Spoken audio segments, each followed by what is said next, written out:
man aradal wukuf ala aibi nafsihi.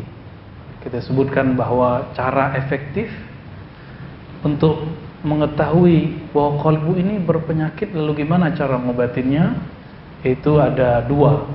Namun ada dua cara yang lebih aneh, cuma ini agak berat. Yang paling mudah itu pertama berguru kepada mursyid yang ahli kalbu, yang kedua punya sahabat yang ahli kalbu. Namun ada yang ketiga, kata Imam Ibnu Qudamah, ayyastafida ma'rifata uyubi nafsihi min alsinati a'da'ih.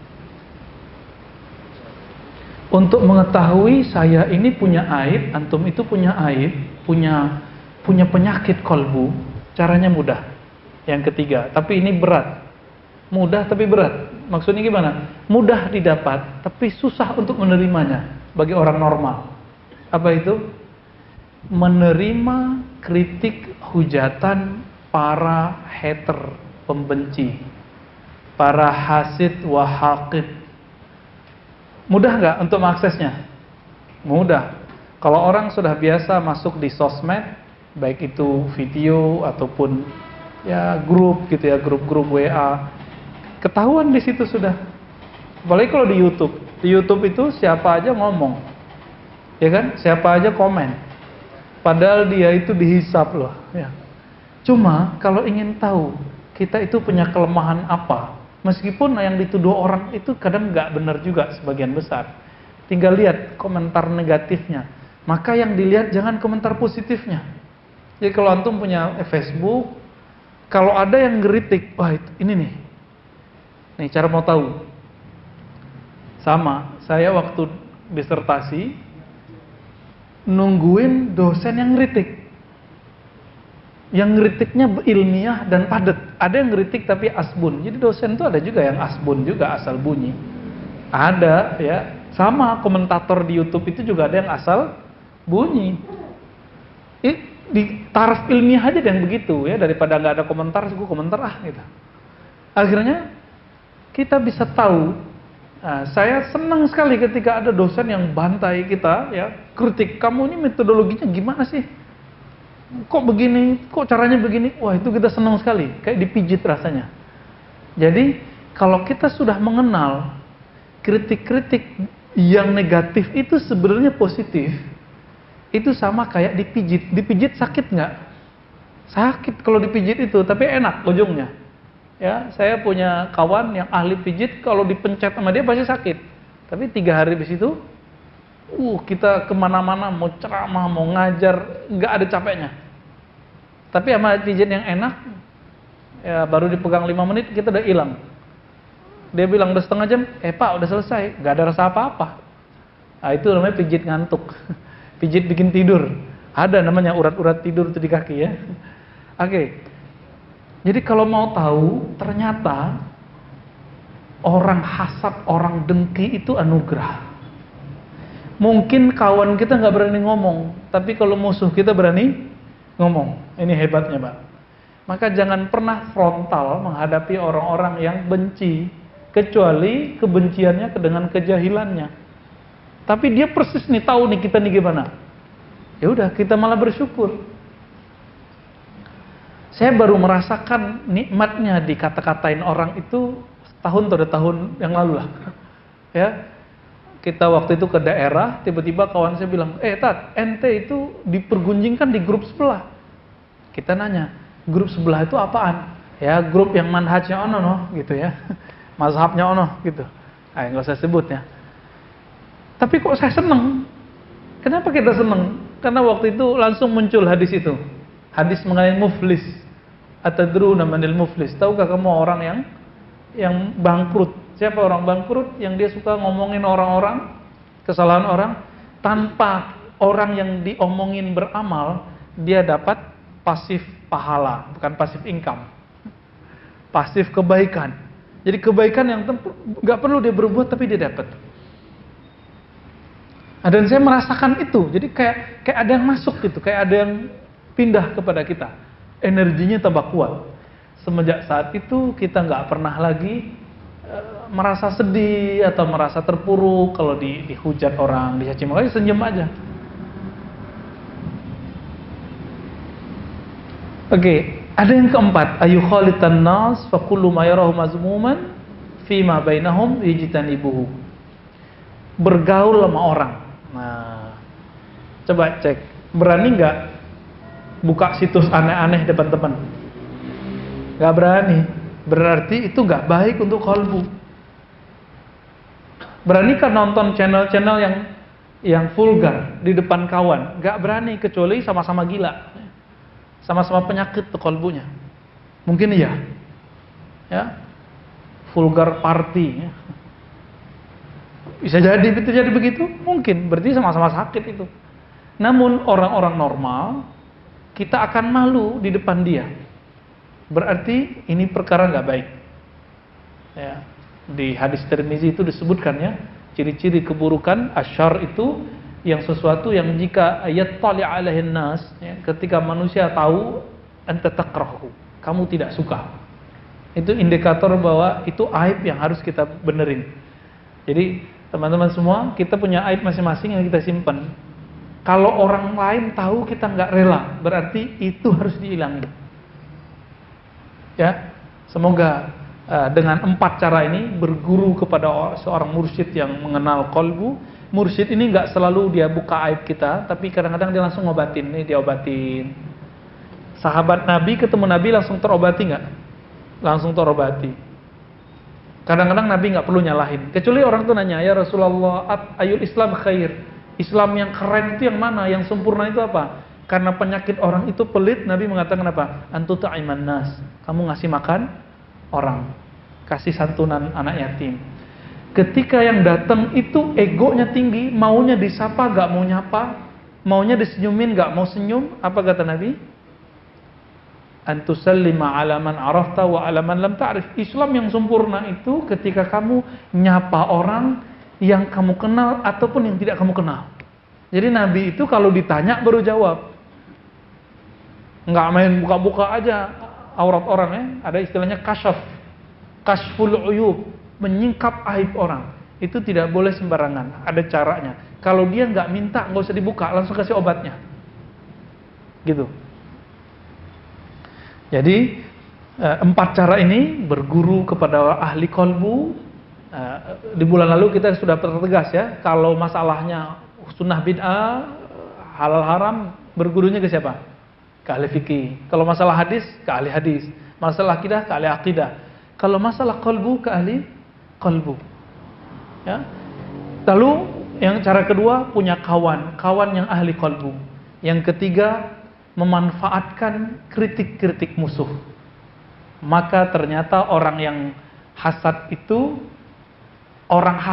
anugerah bagi orang beriman. Ya, orang hasad itu anugerah bagi orang beriman. Kenapa? Karena dia nggak perlu nanya, saya punya salah apa sih? Langsung orang itu bilang. Ya. Jika emang cocok, oh berarti emang ada salah. Ya. Dan yang terakhir, bergaullah dengan orang-orang soleh. Karena dengan bergaul dengan orang soleh, kita akan tahu apa yang tidak pantas dikeluarkan, berarti itu aib. Aib yang selama ini kita simpan. Teman-teman semua, aib itu bau. Kalau itu kita biarin, nanti akan tercium. Semoga Allah menutupi aib kita dan membersihkan isinya. Amin ya rabbal alamin. Baik, kalau ada pertanyaan, tafadhal.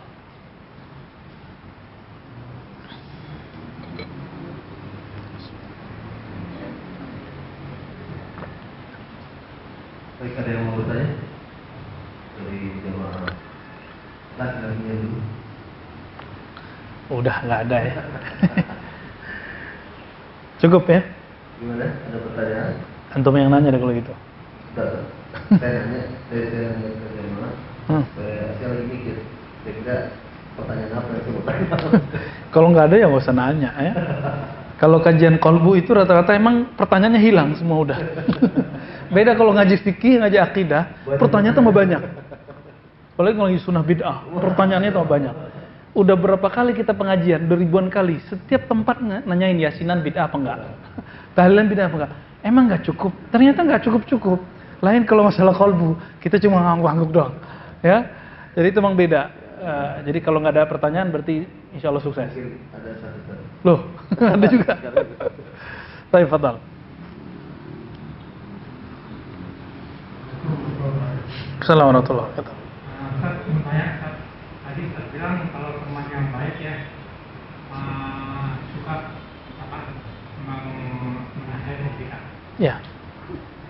Suka punya teman yang baik. Hmm. Nah kalau suami istri itu gimana? Kan nanti kita nggak Iya. mungkin kita mau apa? Kalau dia berubah, lalu pegang pasti bagus. Padahal mungkin nggak bagus. Iya. Tentang sikap suami istri dalam bermuamalah, bersikap ya, berakhlak. Apakah muji-muji mulu? Belum tentu juga ya. Apakah marah mulu? Enggak juga. Tapi kalau suami dan istri, istrinya perempuan kan? Apa kata Nabi?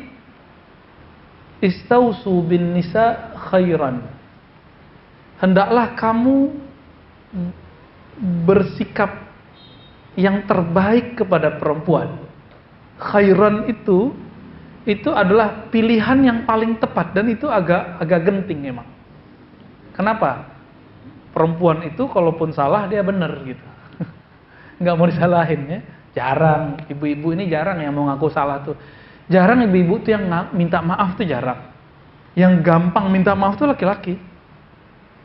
Tapi kalau ada ibu-ibu yang bisa istri-istri mudah sekali humble mau minta maaf ngaku kesalahan. Wah, dia sudah separuh kecerdasan laki-laki sudah ada pada dia. Ya. Tapi itu jarang. Nah, oleh karena itu Nabi mengatakan istausu bin nisa khairan. Berwasiatlah, bersikaplah kepada perempuan yang khairan. Khair itu beda dengan hasan.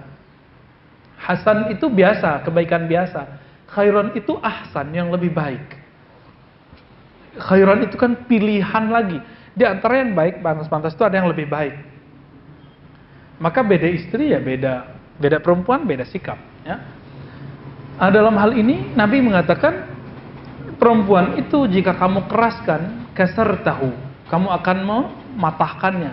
Jika engkau biarkan dia akan tambengkok. Li'annahunna khuliqna min dhal'ib. Ya, karena mereka tercipta seperti atau dari tulang rusuk ya. Wallahu alam itu apakah benar-benar dari tulang rusuk atau emang karakternya tulang rusuk. Tulang rusuk itu bengkok. Tapi kalau nggak punya tulang rusuk, tubuh ini terjaga nggak? Allah itu sudah setting jantung, paru-paru itu terjaga ketika ada tulang. Coba bayangkan kita punya jantung tapi nggak ada tulang rusuknya. Ini maknanya. Jadi walaupun bengkok, tapi dia bisa menjadi pertahanan rumah tangga. Itu ajaibnya perempuan. Maka suatu kali ada seorang sahabat datang ke rumah Umar mengadukan persoalan istrinya. Ini disebutkan dalam riwayat Sahih dan diulang lagi oleh Imam Nawawi dalam Riyadhus Shalihin. Ingin mengadukan istriku kok galak amat gitu ya. Ini bukan pembenaran ibu-ibu yang galak loh ya. Kok judes galak gitu, mau menang sendiri. Tapi kerjaan rumah tangga beres semua. Beres semua. Mau ngadu ke Umar, udah ketuk pintu, udah assalamualaikum. Ternyata dia kaget. Rumahnya Umar itu kan gak ada pagarnya. Umar itu dulu bikin sistem pejabat-pejabat tidak boleh memagar rumah. Maka orang langsung bisa akses ke pejabat. Maka dulu orang gak mau Pak jadi pemerintah, jadi pejabat tuh gak mau. Kenapa? Orang mau jam berapa juga orang datang ketuk pintu. Umar didengar sama sahabat ini. Ternyata Umar lagi dimarahi sama istrinya. Bukan dimaki-maki, dimarahi aja. Oh, biasa gerutu. Umar bilang, iya neng, iya dek, iya. Oh, gitu aja ya. Nggak dibales. Nggak bilang, kamu perempuan durhaka. Gitu, nggak gitu. Bayangkan.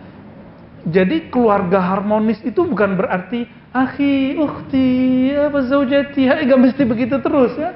Sayang, nggak mesti begitu terus.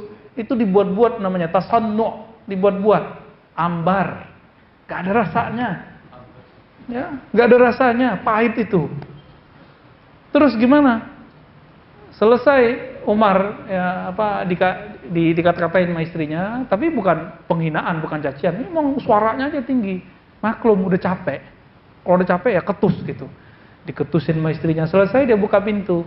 Ada apa, Mas? Kira-kira begitu ya. Enggak jadi, Amirul Mukminin. Ya. Saya mau mengadukan istri saya yang menggerutu, yang ketus kayak istrimu. Ternyata istrimu 2 kali lipat lebih ketus daripada istriku. Apa kata Omar? Ya, gimana saya mau balas? Istriku telah menggantikan tugas-tugas pembantu. Pembantu ngapain? Nyuciin baju, masakin, ngasih makan anak-anak. Enggak, istriku enggak mau punya pembantu. Dia mau total. Asisten rumah tangga itu pekerjaan enggak? Nyetrika pekerjaan enggak? Nyuci pekerjaan enggak? Masak pekerjaan? Pekerjaan semua Pak. Apalagi kalau istri kita kuliah, terus memilih di rumah. Udah saat itu. Memilih jadi ibu rumah tangga. Itu dia banting setir itu hidupnya. Lalu kita bilang, istriku nggak ada kerjaan, itu kurang ajar tuh ya. Jadi suami-suami yang bilang istri di rumah, kerjaan rumah tangga itu bukan kerja, itu suami yang belum mengenal agama. Suami yang belum mengenal kerjaan istrinya. Maunya marah-marah terus, maunya dia dapat hadis itu nggak adil. Giliran hadis istri itu kata Nabi, seandainya boleh manusia sujud kepada manusia, la amartu, ya, aku akan perintahkan perempuan sujud kepada suaminya, kan gitu. Giliran hadis gitu dieksplor. Giliran kisah Umar kok nggak dieksplor. Yang paling paham hadis itu Umar atau kita? Umar. Jadi teman-teman semua, kalau kita nikah, mungkin teman-teman pasangan kita ya baru hijrah juga, baru ngaji juga, jangan dibayangkan nanti akan jadi perfect sempurna. Kalau ini kamu ustadznya, ustadz itu biasanya ceramain orang. Ceramain semua sama dia nanti ya. Tapi Umar yang biasa ceramain orang, yang galak itu, yang setan aja takut kalau ada Umar. Kalau ada Umar, setan gak ada. Bayangin coba. Jadi seandainya Umar datang ke masjid ini, antum nangis semua sholatnya. Kenapa? Setan gak ada yang ganggu. Ajib gak? Lain dengan Abu Bakar. Abu Bakar baru masuk masjid ini, baru takbir semuanya udah hidungnya sudah mau basah semua ya. Kalau mau Umar ada keberanian, ada syahdu. Kalau di Abu Bakar lebih lagi. Beda-beda itu ya. Bayangkan Nabi, jangankan Abu Bakar, Umar, Utsman. Nabi itu ketika Abu Bakar sama Utsman itu lutut dibiarin terbuka. Sarungnya Nabi itu agak naik gitu ya. Tapi ketika Utsman datang, karena Utsman itu menantu Rasulullah dan sangat pemalu, lebih pemalu daripada Ali, itu langsung ditutup sama beliau. Kenapa? Jangankan saya, jangankan Rasulullah ya, malaikat aja semuanya malu kepada Utsman ibn Affan ya, radhiyallahu taala anhu. Jadi itu kelebihan-kelebihan mereka, dan mereka ternyata ketika dikata-katain nama istrinya biasa aja. Ah, ini yang berat lagi cerita yang ini. Ali bin Abi Thalib diisukan mau poligami. Kenapa? Laku keras lah, orang alim, cakep lagi ya, muda, panglima, keramatnya banyak, ilmunya luas. Diisukan mau nikah lagi. Tapi yang mau dia madu siapa? Anak Rasulullah. Anak Rasulullah ini dia tidak dikasih fasilitas pembantu oleh Rasulullah, nggak dikasih budak, nggak dikasih kendaraan sama Rasulullah. Jadi Nabi itu tidak mau menggunakan harta negara untuk kepentingan keluarga, nggak mau, nggak ada ya. Itu baru negarawan murni. Kalau di Indonesia kan negarawanan ya, katanya negarawan, tanahnya sekian hektar, ribuan hektar, nggak tahu dari kok bisa dia punya begitu. Orang katanya simpati, ya ternyata dia enak-enakan ya. Bagaimana kita menyebut dia negarawan? Ini negarawan murni ini. Ya. Akhirnya Ali bin Abi Thalib dilaporkan oleh anaknya. Tapi Fatimah nggak bilang macam-macam. Fatimah nggak menolak poligami. Fatimah cuma sedih. Apa kata Fatimah? Ya Rasulullah, sambil nangis-nangis ya, Mas Ali mau poligami. Nah sambil nangis, wajar dong. Jadi normal itu. Tapi dia nggak nolak poligami. Cuma sedih aja. Saya sudah berkorban banyak, tapi ternyata kok masih mau dipoligami. Emang kurang apa? Maka dipanggil Ali di sidang hari itu juga ya. Ali, nggak dibilang Ali nggak dilarang poligami sama Rasulullah, karena Rasulullah poligami. Apa kata Rasulullah? Fatimah itu lahmi, dami, itu darahku. Man azaha azani. Yang nyakitin Fatimah, nyakitin Rasulullah Muhammad bin Abdullah. Gemetarlah Ali ya. Gimana gak gemetar ya? Itu bahasa-bahasa level langit itu. Gak perlu bilang, ente jangan poligami, gak perlu bilang gitu ya. Tapi cukup dengan bahasa-bahasa kolbu itu. Ali, maka disitulah keturunan Ali dari jalur yang bukan Fatimah, namanya Muhammad Al-Hanafiyah, itu punya keturunan seorang ulama di Mesir namanya Imam Abdul Wahab Sya'rani, menulis satu kitab. Di dalam kitab itu ya, Al-Uhud As-Sughra dan beberapa kitab-kitab yang lain, dia nulis bab menikah dengan Syarifah, keturunan Fatimah. Kalau kamu bukan seorang Syarif, Sayyid, Habib, maka siap-siaplah menjadi pembantunya, siap-siaplah menjadi abdinya, dan jangan pernah menyakitinya. Berat Pak. Itu sebabnya jangan ejek. Kok para Syarifah nggak mau kita ya? Ya wajar, adabnya berat. Itu sebabnya di fikih Syafi'iyah di Hadramaut itu dibuat fikih khusus mengenai bahwa Syarifah nikahnya sama Syarif, ya. Perempuan keturunan Nabi nikahnya sama, karena kita ini nggak kuat. Antum nanti soal adab terus, ya kan repot kita nanti. Jadi kalau ngelihat ada cewek Arab jangan langsung, wah coba, hati-hati dulu ya. Gitu, cukup. Baik. Ya.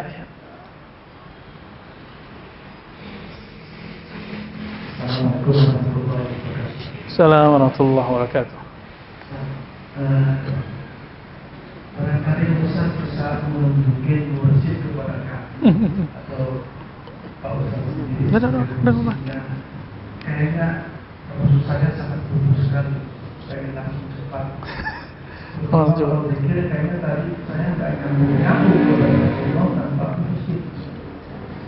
Karena itu maka itu mungkin kita harus mengikuti mereka tertentu misalnya dan mursyid. Salam. Ini pertanyaan susah dijawab nih. Siapa sih mursyidnya gitu ya? Mursyid yang hari ini kita akan ikuti atau perlu ikut tarekat? Dua pertanyaan ini ya. Mursyid itu saya nggak bisa kasih nama, tapi pelajarilah. Sebagaimana saya dulu juga mencari, maka coba cari. Takutnya cocok sama saya, nggak cocok sama bapak. Cari mursyid itu yang dapat ijazah dari gurunya, satu. Ijazah itu sama kayak sertifikat, sama kayak ijazah doktor. Doktor saya sah nggak? Dicek siapa yang ngeluarin. Universitas bodong atau universitas yang real. Mau di mana aja gitu. Atau doktornya dari masjid, doktor-doktoran. Pengurus masjid ditulis di depannya doktor. Kan banyak hari ini LCMA di mana-mana hari ini. Kita nggak tahu di LC di mana, MA di mana, ya. Padahal mau MA lama itu. Lulusan condet. Lulusan condet. Ini hidungnya lulusan condet ini. Ya, MA. Minang asli. Minang asli. Boleh lah ya. Saya agak marah itu sebenarnya. Kenapa? Kita untuk kuliah dari S1 sampai S3 kita perlu 12 tahun. Tiba-tiba dia dapat gelar doktor tanpa ada kuliah. Yang penting dia kuliah dulu, mau di mana aja kuliahnya, mau dalam negeri boleh, luar negeri boleh, yang penting doktor kan. Tapi main doktor-doktor aja sama. Syekh mursyid itu juga ada yang bodong Pak. Nggak punya SIM. Ketika mengendarai sebuah institusi zikirnya itu, metode zikirnya dia nggak punya SIM. Tapi biasanya setiap orang itu ada pengikutnya. Meskipun dia nggak punya SIM, akan punya simpatisan, akan punya pembela-pembela. Mirza Ghulam Ahmad, siapa yang angkat dia jadi nabi? Ada pengikutnya, ya kan? Apalagi mursyid, bisa aja orang ngaku saya dapat ijazah dari fulan, buktinya nggak ada. Maka dalam tarekat tertentu itu diwajibkan harus ada. Nah, itu kayak SIM. Semua kita mungkin bisa menyetir, tapi bukti saya dapat izin nyetir apa? Pakai SIM Pak. Tapi SIM kan ada yang nembak juga. Sama, mursyid tarekat ada yang nembak juga. Serius. Doktor itu ada yang nembak loh Pak. Bukan dia yang nulis, orang yang nulis. Ada banyak kok ya. Dulu saya kan juga pernah buatin orang ya. tapi nggak jadi. Bukan sayanya yang nggak, ya sayanya nggak jadi. Kita masih S1 udah buatin magister untuk orang. Saya baru semester 6 udah buatin S2. Maka mikir, cepet-cepet aja deh kuliah kalau begini. Nggak usah idealis, harus di mana enggak. Selesai S1 langsung S2, itu langsung S3. Ternyata dengan cepat-cepat begitu banyak kerjaan kita yang bisa kita selesaikan dalam waktu yang cepat. Tapi kalau kita terlalu idealis, harus kuliahnya di sana, kan repot nantinya. Di mana-mana kuliah itu sama. Yang beda itu adalah kesungguhan. Sama, tarekat itu semuanya sama aja, Pak. Yang beda itu guru yang mursyid yang dapat izin, dapat ijazah secara rohani oleh gurunya, ada bukti secara fisik, dan murid yang sungguh-sungguh. Maka tidak ada mursyid yang sempurna. Tidak ada guru yang perfect, tidak ada dokter yang serba tahu. Yang ada cuma murid yang shadiq. Murid yang shadiq itu nanti diuji sama gurunya. Ujian paling berat itu adalah ujian kebencian dan ketidakpercayaan sama guru. Itu ujian paling berat. Lewat itu antum sudah disebut wusul ilallah. Kenapa Abu Bakar ketika semua orang belum nyampe, dia udah nyampe jadi waliullah? Kenapa? Kata Abu Jahal, Abu Lahab, ente kok percaya Abu Bakar? Jawaban Abu Bakar apa? Belum ente ngabarin, kalau sudah Muhammad yang mengabarkan mengatakan saya percaya. Belum ngomong saya udah percaya. Ngelihat Muhammad saya sudah percaya. Itu yang disebut murid shadiq. Maka dikasih mubalaghahnya siddiq. Ya. Siddiq, bukan shadiq lagi.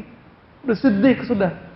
Maka orang kalau sudah betul-betul mahabbah cinta, beda dengan fanatisme kepada gurunya, mirip kayak kita jatuh cinta sama istri kita. Emang jatuh cinta, ini nggak ngerti deh, ya? Belum ngerti, ya mu'alaf deh. Kalau orang udah jatuh cinta sama istrinya, salah istrinya itu nggak jadi masalah gitu. Salah iya, tapi nggak jadi masalah. Asin makannya, tapi ya begitulah ya. Bilang-bilang dikit juga nggak apa-apa, tapi nggak kemudian nggak dibawa ke hati. Tapi kalau sudah mulai cintanya berkurang, kurang dikit jadi terasa besar. Sama, antum itu kalau cintanya ngikut-ngikut, bermursyidnya ngikut-ngikut orang, nanti kita akan bertanya-tanya terus. Kalau pertanyaan-pertanyaan itu udah beres, itu baru kita disebut murid yang shadiq. Ya. Siapa mereka? Cari aja Pak, cari orang yang dapat ijazah, tanya. Pak Ustadz, Pak Syekh dapat izin jadi mursyid nggak? Bertarekat, ngajar tarekat nggak? Biar punya SIM. Dan nggak ada namanya mursyid tarekat tuh nggak sholat tuh nggak ada. Semua mursyid tarekat itu wajib bersyariat. Syariat itu pakai mazhab yang 4. Pilih salah satu. Semua juga boleh. Ini Bang Sandy kan punya mursyid ya. Syekh Mehmet, Syekh Muhammad. Ya.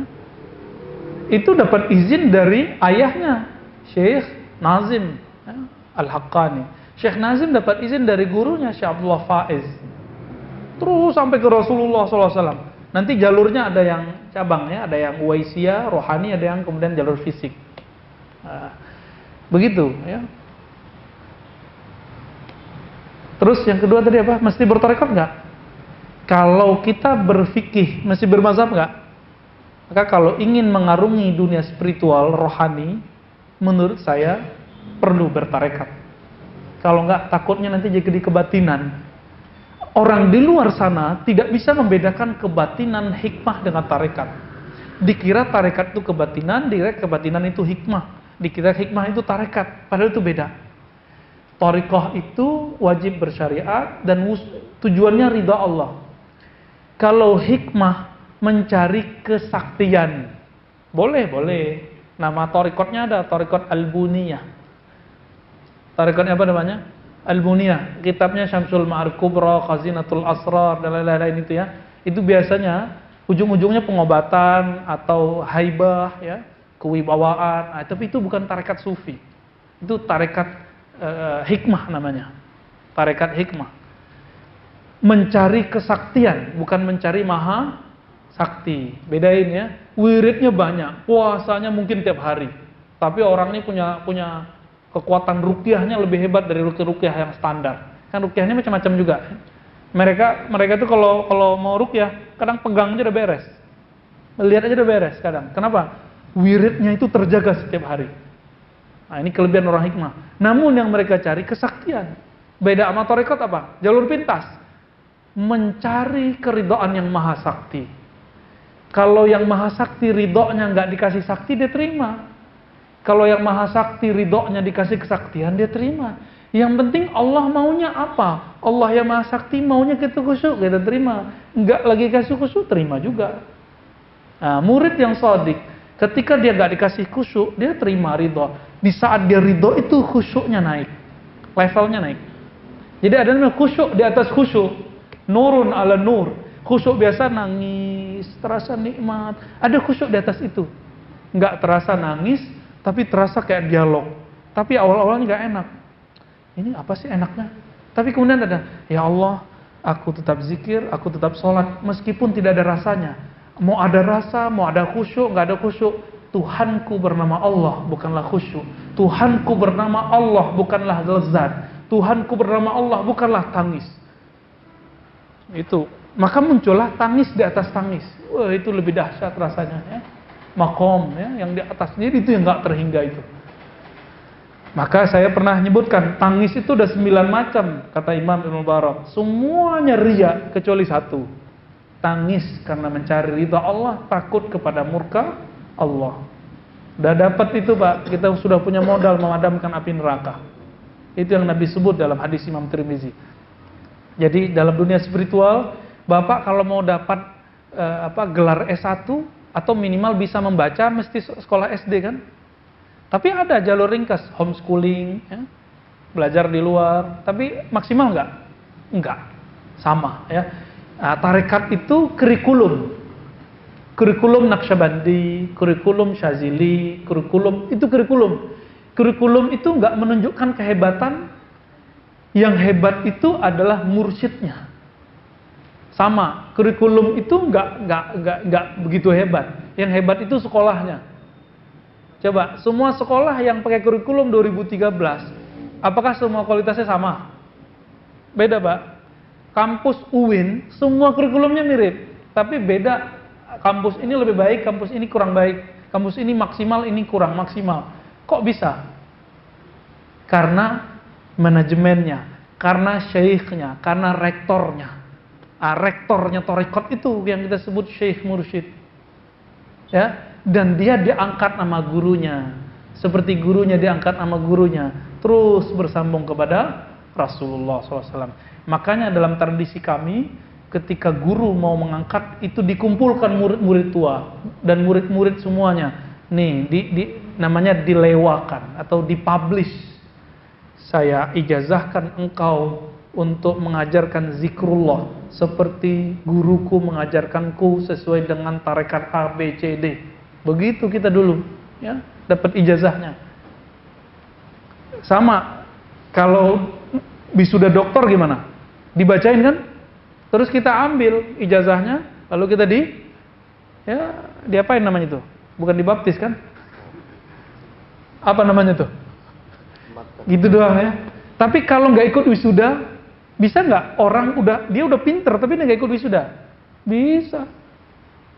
Waktu saya punya sahabat di Paris, ya, kita lagi dakwah di sana, saya diundang karena dia pernah ikut kajian kita. Saya diundang ikut wisuda. Saya bayangin kayak di UI, UGM, UIN gitu, meriah, gede. Tahu-tahu di mana? Di ruangan kelas, rektornya datang sama dekannya, terus sama beberapa dosen, kajur-kajurnya, kaprodinya, udah. Jadi per fakultas, per kaprodi itu mereka buat cuma 25 orang wisudanya. Dibacain bla bla bla bla bla, habis itu udah salaman, selesai. Jadi mereka udah nggak sibuk sama ritual-ritual. Sekarang yang saya lihat di negeri kita, tarekat itu kebanyakan ritual-ritual seremonial. Kebanyakan ya, seremonial. Ya, tapi seremonial itu penting. Seremonial manaqib, seremonial zikir akbar, maulid-maulid, itu kan seremonial semua. Seremonial semua. Sebenarnya ada di luar sana orang yang nggak pakai seremonial, dia sudah nyampe, ilmunya sudah utuh. Kawan saya nggak ikut Pak, dia wisuda, tapi dia dapat ijazah doktornya, ya, tapi nggak dipublish gitu, nggak ada fotonya. Pas kita minta mana fotomu wisuda, nggak ada, tapi dia bilang aku punya ijazahnya, ya. Lebih penting mana? Ikut wisuda tapi nggak ada ijazah.